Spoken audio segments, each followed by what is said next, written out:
Madame, Monsieur, bonsoir, 20h07, toutes nos plates excuses. Bienvenue dans le 20h de TFM. Dans l'actualité de ce mardi, un corps sans vie repêché près de Ouakam au petit matin. Découverte au lendemain de l'échouement de la pirogue. C'est le flou concernant la provenance de l'embarcation. Elle n'est pas connue des acteurs de la pêche à Thiaroye. Issue heureuse à Tomboronkoto, un consensus trouvé entre population et les responsables de la société MPC. Des recommandations fortes ont été prises en faveur des populations autochtones. On vous explique tout. Grève des conducteurs de bus Tata. La direction de l'AFTU se dit ouverte au dialogue. Nous sommes dans de bonnes dispositions pour satisfaire les revendications des travailleurs, déclarent les responsables de l'association. Et puis notre reportage découverte à l'île de Sal, une des îles de l'archipel du Cap-Vert.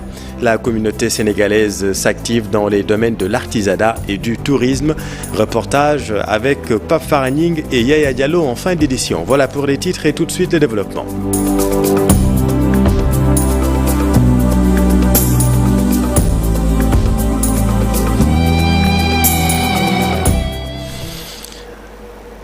Échouement d'une pirogue au large de Ouakam. Le bilan officiel fait état de 16 morts et de 3 rescapés. Selon le porte-parole du gouvernement, 478 embarcations ont été arraisonnées par la marine marocaine. Et sur ce nombre, 50 malades seront reconduits par voie aérienne. Le reste par voie terrestre. 530 interpellations ont été menées dans des convoyeurs. Annonce faite à l'occasion de la rencontre gouvernement-presse. Tout à l'heure, nous y reviendrons avec nos équipes. Je vous le disais dans les titres, un corps sans vie a été repêché ce matin près de Ouakam. Cette découverte macabre survient au lendemain de l'échouement de la pirogue, drame qui a coûté la vie à 16 personnes officiellement. Voyons tout cela avec Cheikh Diop et Pape Sangoné Baye. Encore un corps de plus qui échoue sur la plage de la mosquée de la Divinité à Ouakam. Il est apparu ce matin vers 6 heures selon les sapeurs-pompiers. Un bilan qui s'alourdit et passe à 18 morts dans le chavirement d'une pirogue. Des pêcheurs toujours sous le choc, presque pas d'activité dans ce quai face à la mer. Ils compatissent. Nous sommes tous des pêcheurs, mais aujourd'hui nous ne sommes pas allés en mer parce que nous sommes toujours choqués par ce drame. C'est vraiment douloureux. Le phénomène de l'immigration irrégulière, un fléau au Sénégal, la responsabilité des parents et celle de l'État est engagée. Des fois, les parents sont aussi indexés parce que certains d'entre eux poussent leurs enfants à prendre la mer. En tout cas, pour moi, la responsabilité est partagée. Je pense que les jeunes peuvent rester ici et réussir. Je ne vois pas l'importance de prendre le risque de faire l'immigration clandestine. Les sapeurs-pompiers continuent de surveiller la plage en attendant de revoir un autre corps sans vie ou un rescapé. Cher, et concernant l'embarcation, la provenance de l'embarcation, l'incertitude plane. La pirogue n'est pas connue des acteurs à Thiaroye. Ces derniers se désolent tout de même de cette situation malheureuse. Abdoulaye Anne et Habib Faye. Les pêcheurs de Thiaroye-sur-Mer balayent d'un revers de main les propos du ministre de l'Intérieur. La pirogue qui a échoué au large de Ouakam n'est pas de leur localité, disent-ils. Si la pirogue appartenait à un fils de Thiaroye, il n'allait pas percuter une grotte à Ouakam. Nous maîtrisons parfaitement cette zone. Partout où il y a un obstacle, nous le savons. Donc cette pirogue n'est pas de la localité et n'a pas pris départ ici, à Thiaroye-sur-Mer. Nous avons eu l'information dans le journal d'aujourd'hui. C'est ce matin que les enfants me disaient qu'il y a une pirogue qui a quitté la côte de Thiaroye, mais personnellement, je ne l'ai pas vue. Toutefois, selon le regroupement des vrais acteurs de la pêche, l'embarcation de fortune a été aperçue au large des côtes de Thiaroye. Oui, nous l'avons vue remplir de l'essence, mais nous ne pensions pas qu'elle allait voyager. Ce dimanche, avant midi, nous l'avons aperçue. Plus d'une dizaine de corps sans vie ont été repêchés dans le drame. L'immigration clandestine avec son lot de conséquences continue d'emporter des vies. Les pêcheurs de Thiaroye-sur-Mer, très remontés contre le gouvernement du Sénégal. Il n'y a rien dans la mer. Tout a été vendu aux bateaux de pêche. Je suis marié et je peine à trouver des produits halieutiques. Beaucoup de jeunes quittaient le village pour aller en Europe. Mais aujourd'hui, il est très rare de les voir quitter le littoral pour aller périr en mer. Thiaroye poursuit de sensibiliser ses enfants contre l'immigration clandestine. Selon certains pêcheurs, depuis 2006 à Thiaroye-sur-Mer, aucune pirogue n'a quitté le littoral pour allier l'Europe en quête de destination meilleure. Merci beaucoup Habib. L'autre grand titre de cette édition, issue heureuse à Tomboronkoto. Un consensus a été trouvé entre les populations autochtones et les responsables de la société MPC. Les sages de la région de Kédougou ont facilité l'entente entre les deux parties. Voyons tout cela avec Ibrahima Diabakhate et Badara Diaby.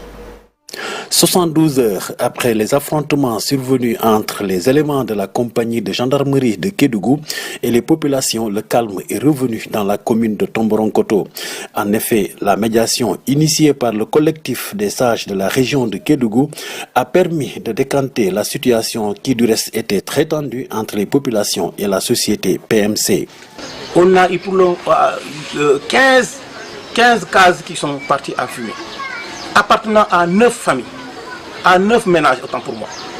Donc vous voyez que des femmes enceintes, des enfants qui passent la nuit dehors. C'est vraiment déplorable ce qui se passe ici. Et nous, on appelle SOS à l'État. Parce que nous pensons que les autorités, l'État est neutre dans cette affaire. À en croire les responsables, toutes ces préoccupations seront prises en charge par la société PMC.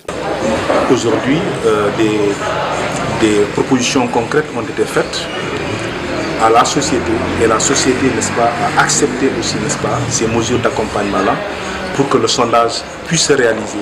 D'ailleurs, des mesures d'accompagnement ont déjà été prises pour faciliter les sondages qui seront réalisés en dehors du village sur un site d'orpaillage identifié d'un commun accord. Et la rencontre Ibrahima s'est tenue en présence des autorités administratives. Des recommandations fortes ont été prises en faveur des populations autochtones. Voici le sous-préfet de Bandafassi, Lamine Diop, avec notre équipe. Le sondage, c'est une journée par trou sur 45 jours. Après, si on termine un sondage, un trou, on passe à un autre. Donc, cela veut dire qu'on ne va pas interdire aux femmes de mener leur activité de reportage. Mais également, on avait dit que le jour de l'activité, si quelqu'un est impacté, il sera dédommagé et indemnisé. Par rapport aux emplois également, ça a été dit que vraiment, ça va être réservé à la population de Tomboronkoto uniquement. Pour ce qui est des dégâts qui ont été posés par rapport aux cases brûlées, là également aussi, la société a bien pris acte et va porter l'affaire au niveau central. Nous également, à notre niveau, nous allons adresser une correspondance au service de l'action sociale pour voir qu'est-ce qu'on pourra faire pour ces populations qui ont été impactées. Dans l'actualité également, la grève des transporteurs de l'AFTU, la direction de l'association de financement des transports se dit ouverte au dialogue. Vous le savez, les conducteurs ont entamé une grève de 72 heures depuis hier. La direction déclare être dans de bonnes dispositions pour satisfaire les recommandations légitimes. Fatou Bintou Conté et Diafaraba. Ils sont ouverts au dialogue, les transporteurs, avec leurs employés que sont les chauffeurs et les receveurs après 48 heures de grève. Faire au dialogue. Si c'était dialogué seulement, ils n'allaient pas partir en grève. Ils ont forcé pour aller en grève. Faute qui réclament des contrats de travail, objet de leur mouvement d'humeur. Pourtant, leur employeur révèle que la majorité d'entre eux détient ce fameux contrat. Beaucoup de ces GIE et de ses membres ont des contrats de travail en bonne et due forme. Certes, il y a certains qui n'ont pas encore de contrat. Mais il y a des opérateurs qui respectent la législation du travail. En ce qui concerne les horaires de travail jugés excessifs, les transporteurs tentent d'expliquer la répartition du travail. Ils ne le font pas. Même la clientèle, la population est témoin. À partir de 17h, 18h, tu ne vois plus de car. Peut-être ceux qui retournent. Les jours de grève, AFTU compte un manque à gagner incommensurable, mais s'inquiète plus pour les populations qui vivent un véritable calvaire. Merci Fat Bintou. Santé, bonne nouvelle pour les habitants de Pire. Le maire et ses partenaires ont offert du matériel de dialyse. Les 4 appareils seront installés à l'hôpital Mam Abdou Azizi Dabar de Tivaouane. Voici Mor Mbaye, porte-parole du maire. Pratiquement tous les maires du département étaient là. À commencer par le maire de Tivaouane, qui est le président du cadre de concertation du maire du département. Donc c'était ça, n'est-ce pas, le but de la manifestation, remettre les machines de dialyse. Absolument, c'est un ouf de soulagement pour les malades. Donc des engagements ont été pris parce qu'au niveau de Pire, il n'y a pas un centre de dialyse. Au niveau de Tivaouane commune aussi, il n'y a pas un centre de dialyse. Lors de la cérémonie, le maire de la commune a dit clairement qu'ils sont en train de voir au niveau de Tivaouane même, au niveau de l'hôpital Mam Dabar, comment ils vont faire pour ouvrir le centre, avec l'appui de l'État et des partenaires. Donc c'est un grand ouf de soulagement pour le département et au-delà du département pour la région de Thiès. Absolument, ça coûte très cher. Il y a eu la déclaration du maire de Mboro qui gère le social au niveau des ICS, qui a dit clairement que pour une journée simplement, il faut payer 65 000 pour une journée de dialyse. S'il faut en faire 3 fois dans la semaine, vous imaginez ce que cela fait.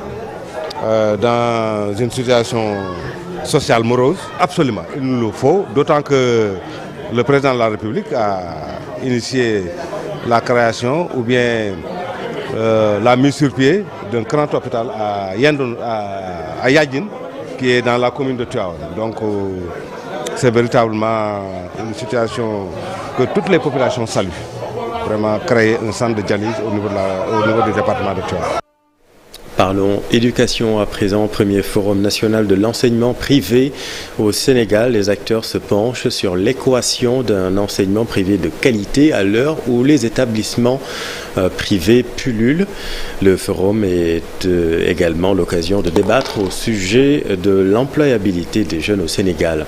Compte rendu Thioromar Ndiaye et Pape Sangouni Mbaye.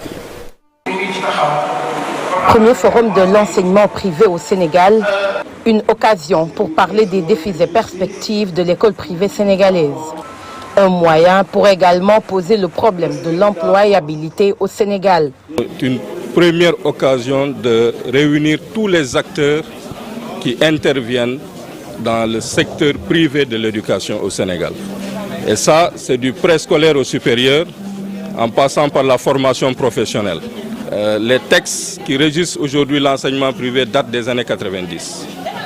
Et cela nécessite, au vu du poids aujourd'hui de l'enseignement privé, de revisiter ces textes et de les adapter au contexte et aux enjeux actuels.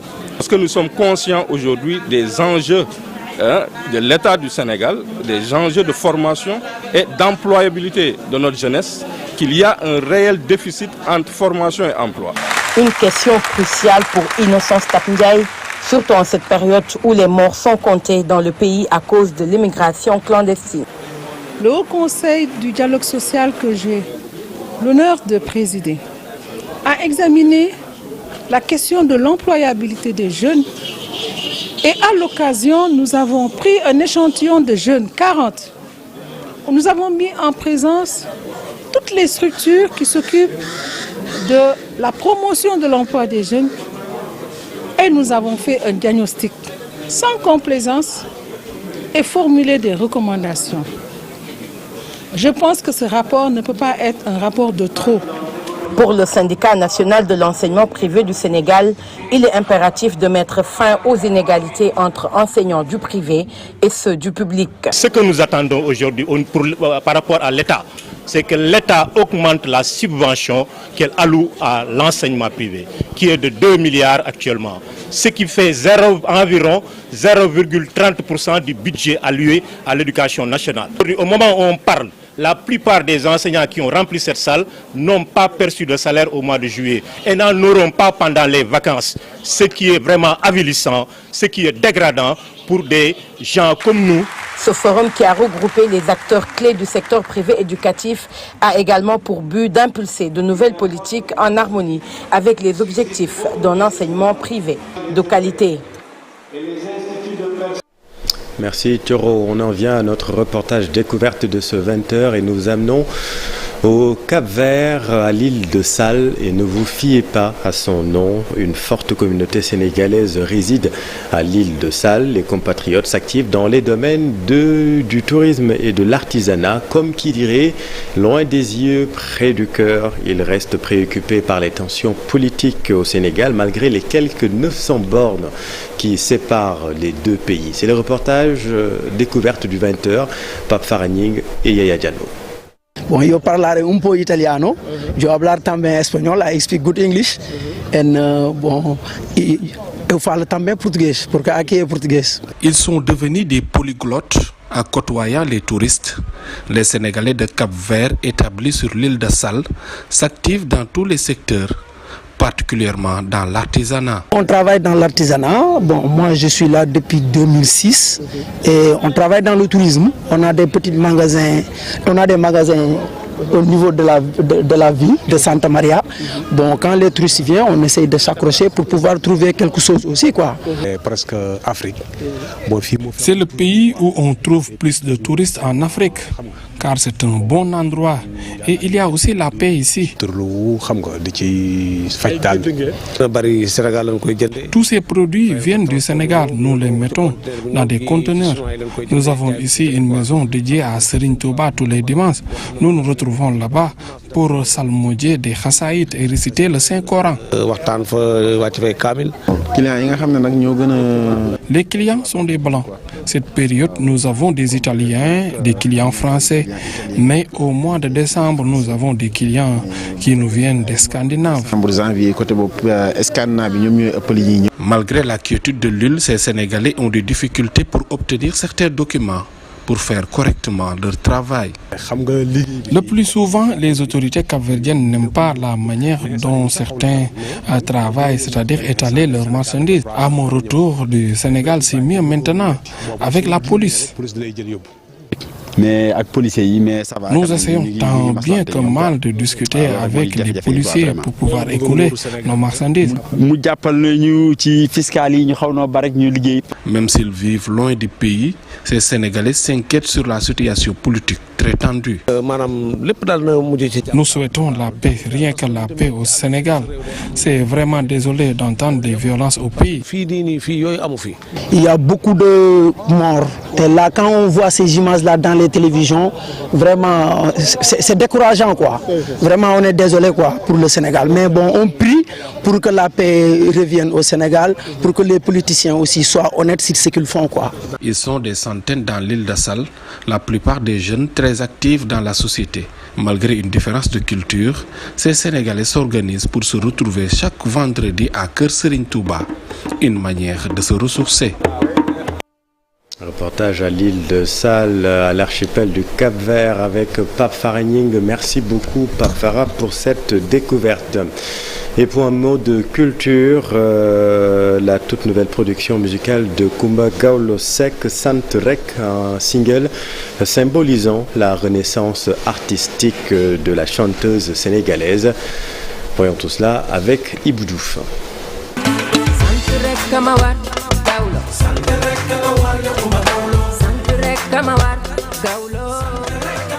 Santorek ou rendre grâce à Allah. Kumba Gawlo Seck revient sur la scène musicale après quelques années de retrait. Pour rappel, en février 2021, l'artiste avait annoncé une pause à la suite d'ennuis de santé. Et pour quelqu'un comme moi qui renaît de ses cendres, si je peux le dire ainsi, j'aimerais vraiment rester dans l'angle du centre pour lequel je vous ai convié, pour continuer à sentir Allah. Quel que soit ce qui se passe, il faut sentir Allah. Vous savez, moi, quand j'étais malade, des fois, j'ai déprimé, j'étais triste, j'en avais marre. Vous savez, c'était quoi ma thérapie? de sortir, de marcher dans Paris et de voir les gens qui étaient allongés par terre, qui n'avaient pas de maison. Avec son comeback du 13 mai dernier et son single Santorek, celle qui se fait appeler la diva semble avoir retrouvé sa voix, sa musique. Cette vidéo a plusieurs symboliques. D'abord parce que c'est le stade du Sénégal, donc c'est le stade du Sénégal tout entier. Et j'avais envie de rendre hommage au Sénégal, raison pour laquelle j'ai dit je n'irai ailleurs, nulle part ailleurs, que dans ce stade qui symbolise le Sénégal pour rendre hommage au Sénégal, rendre hommage à l'Afrique, rendre hommage à mon pays. Cette vidéo a plusieurs symboliques. D'abord parce que c'est le stade du Sénégal, donc c'est le stade du Sénégal tout entier.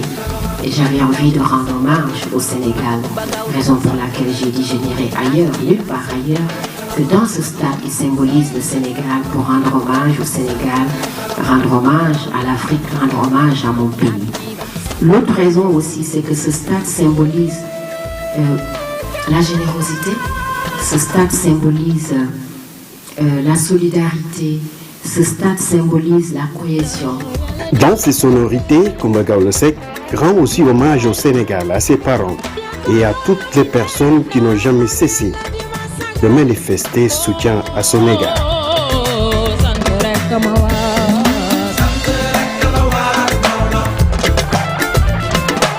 Et je saisis cette opportunité pour dire que le clip va être accompagné de toute une tournée, parce que je démarre la tournée de lancement. C'est d'ailleurs un prélude à cela, Inch'Allah, au niveau du Sénégal et à niveau panafricain, Inch'Allah. Dans la production audiovisuelle qui accompagne ce single, le stade du président Abdoulaye Wade, l'artiste prévoit dans les jours à venir de faire une tournée panafricaine. Objectif, parler de sa production, mais aussi retrouver une partie de ses fans. Merci Ibou. Dans l'actualité sportive, les représentants du Sénégal en compétition interclub africain connaissent leurs adversaires au premier tour des préliminaires en Ligue des Champions. Génération Foot va croiser Afia FC de la Guinée, alors que le Casa Sport va défier Étoile Filante du Burkina Faso. Forces et faiblesses des équipes avec Cher Salibou Diarra.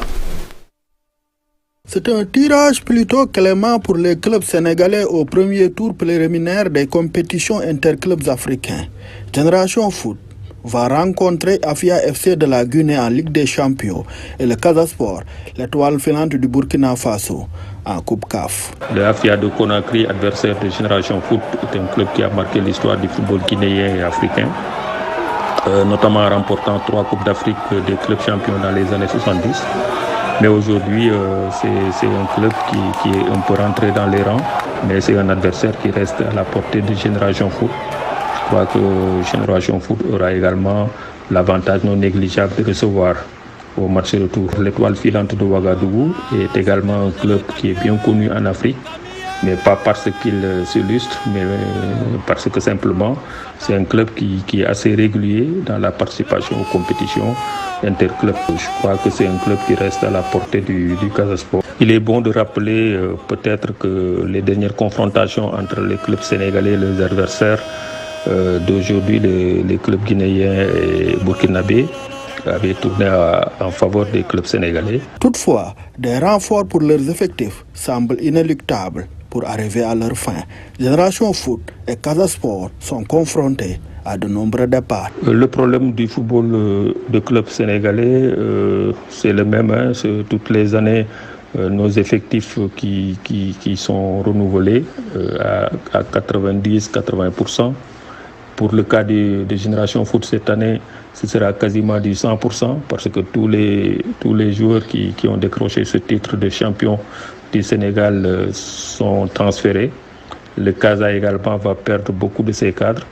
Et donc, c'est avec des effectifs renouvelés que nos deux clubs iront en Afrique. Je crois que et à GF et au Casa, on prend cet aspect-là en compte et qu'on va se renforcer en conséquence parce que c'est pas avec des jeunes qu'on va conquérir l'Afrique exclusivement. Il faudra de l'expérience et des joueurs expérimentés. Je crois qu'il n'en manque pas au Sénégal et un peu dans la sous-région. Et puis après Metz et Rennes, Ismaïla Sarr retrouve la Ligue 1 avec les couleurs phocéennes. Le Sénégalais a signé à l'Olympique de Marseille. C'est un bon choix sportif selon les spécialistes. Mamadou Ndiaye. Ismaïla Sarr retourne en Ligue 1. C'est avec un sourire que l'ancien pensionnaire de Génération Foot s'est présenté avec le maillot olympien. Un transfert vite concrétisé autour de 11 millions d'euros. Une bonne option pour l'ailier sénégalais pour repartir sur de nouvelles bases. Un choix sportif et très intelligent, mais un choix très risqué. L'Olympique de Marseille fait partie des plus grands clubs français, s'il n'est pas le premier club français.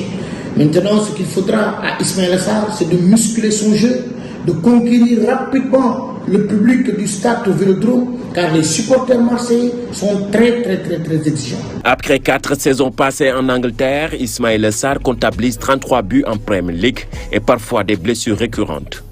Avec l'OM, il peut espérer jouer la Ligue des Champions cette année. Les observateurs pensent que le choix olympien sera une bonne tribune pour lui. Ismaïla Sarr, il gagne quoi en allant à Marseille? Ismaïla Sarr, il ne faut pas oublier que ça fait bientôt 3 ans, 4 ans qu'il n'a pas joué une compétition européenne des clubs. Donc en allant à Marseille, il aura la chance peut-être même de jouer la Champions League si Marseille passe les préliminaires. Après Metz, Rennes, Ismaïla Sarr va retourner en France, mais cette fois-ci avec l'OM pour suivre les pas de Mamadou Niang, meilleur buteur de la saison 2009-2010. Mais avant cela, il faudra se donner tous les moyens pour s'imposer dans ce club exigeant. Collision entre un véhicule transportant des étudiants de l'université de Johannesburg en Afrique du Sud et un bus de transport urbain. Bilan provisoire, africaine dit avoir véhicule et d'autres restés coincés à l'intérieur. L'accident s'est produit près de l'entrée du campus Kingsway de l'université de Johannesburg. La levée du corps de John Frondi, décédé le 12 juin à Yaoundé, aura lieu le 27 juillet à la morgue de l'hôpital général de Yaoundé. La date des obsèques a été communiquée par le premier vice-président du SDF, son parti. La levée du corps sera suivie d'une messe œcuménique au Palais des Sports. Le convoi prendra ensuite la direction de Bamenda, fief du SDF et ville de résidence du président du parti. Des arrêts prévus dans les villes de Bafoussam et Mbouda, dans la région de l'ouest du Cameroun. John Frondi était l'opposant principal de Paul Biya, l'actuel président au pouvoir depuis plus de 40 ans. Le président kenyan, William Ruto, s'est dit prêt à rencontrer le chef de l'opposition, Raila Odinga, à tout moment. Déclaration faite ce mardi, en partance pour la Tanzanie, où il va prendre part à une réunion sur le capital humain. Le président kenyan a adressé un tweet à son adversaire malheureux de la présidentielle de 2022. William Ruto a signifié sa disponibilité à rencontrer dès son retour Raila Odinga à tout moment et à sa convenance pour arrêter les manifestations anti-gouvernementales de l'opposition à l'origine de dizaines de morts déjà enregistrées. Et puis, ils étaient quelques 300 personnes ce mardi à protester dans les rues de Tunis pour demander la libération d'une vingtaine de personnalités de l'opposition détenues par le régime de Kais Saïed en Tunisie. Une manifestation initiée par la principale coalition d'opposition, le Front du Salut National, un mouvement qui coïncide avec le 2e anniversaire de la décision prise par le président Saïed en juillet 2021 de limoger le gouvernement et de suspendre le Parlement. Merci Daniel, c'est la fin de cette édition. Merci infiniment de l'avoir suivi. Soir d'info, la suite avec Papa Abdoulaye Der et son invité. Restez avec nous, vous êtes au bon endroit. Bonne soirée.